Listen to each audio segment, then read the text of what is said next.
এই ভিডিঅ'টোত light setup কৰাৰ পিছত আমি সামগ্ৰীটো কেনেকৈ সৰ্বশ্ৰেষ্ঠ উপায়েৰে কেপচাৰ কৰিব লাগে শিকিম। আমি ইয়াত মোবাইল সেট কৰিছোঁ। এইটো আমাৰ সামগ্ৰী। সামগ্ৰী ফটোগ্ৰাফীৰ ক্ষেত্ৰত পোহৰ যি দিশৰ পৰা আহে সেয়া অতি গুৰুত্বপূৰ্ণ। আমি সকলোৱে দেখিবলৈ পাওঁ যে পোহৰ এইফালৰ পৰা আহিছে য'ত খিৰিকীখন অৱস্থিত। মোৰ পৰামৰ্শ হৈছে টেবুলখন যিমান সম্ভৱ খিৰিকীৰ ওচৰত মিলাই ল'ব। তাৰ পিছত প্ৰডাক্ট শ্বুটৰ বাবে ছেটআপ সৃষ্টি কৰক। আৰু যেতিয়া আমি এইটো কৰি আছোঁ তেতিয়া আমি ইয়াক চাব পাৰোঁ। সামগ্ৰীৰ বাওঁফালে এক শক্তিশালী ছাঁ সৃষ্টি হয়। আমি এই ছাঁটো হ্ৰাস কৰিব পাৰোঁ। আৰু বহু সময়ত এই ছাঁটো ভাল দেখায় আৰু ৰাখিব পাৰি। এইটো আমি কেনেদৰে কৰোঁ তাৰ ওপৰত নিৰ্ভৰ কৰিব। ইয়াত আমি এক্সপ'জাৰ বৃদ্ধি কৰিব পাৰোঁ।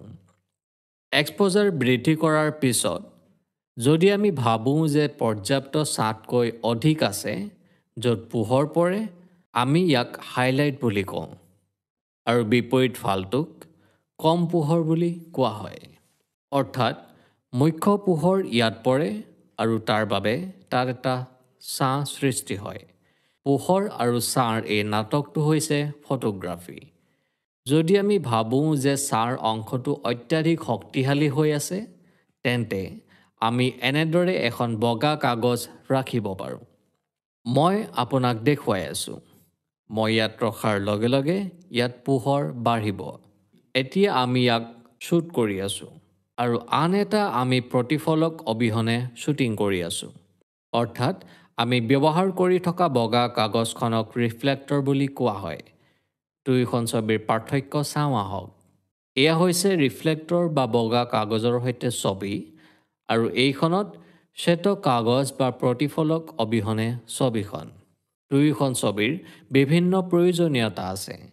কেতিয়াবা আমি ছবিখনৰ সৌন্দৰ্য বঢ়াবলৈ ইচ্ছাকৃতভাৱে ছাঁৰ পৰিমাণ বৃদ্ধি কৰোঁ। ছবিখনত এটা বৈপৰীত্য সৃষ্টি কৰা হৈছে। পিছত আমি সম্পাদনা ছফ্টৱেৰ ব্যৱহাৰ কৰি ইয়াক সম্পাদনা কৰিম। ধন্যবাদ।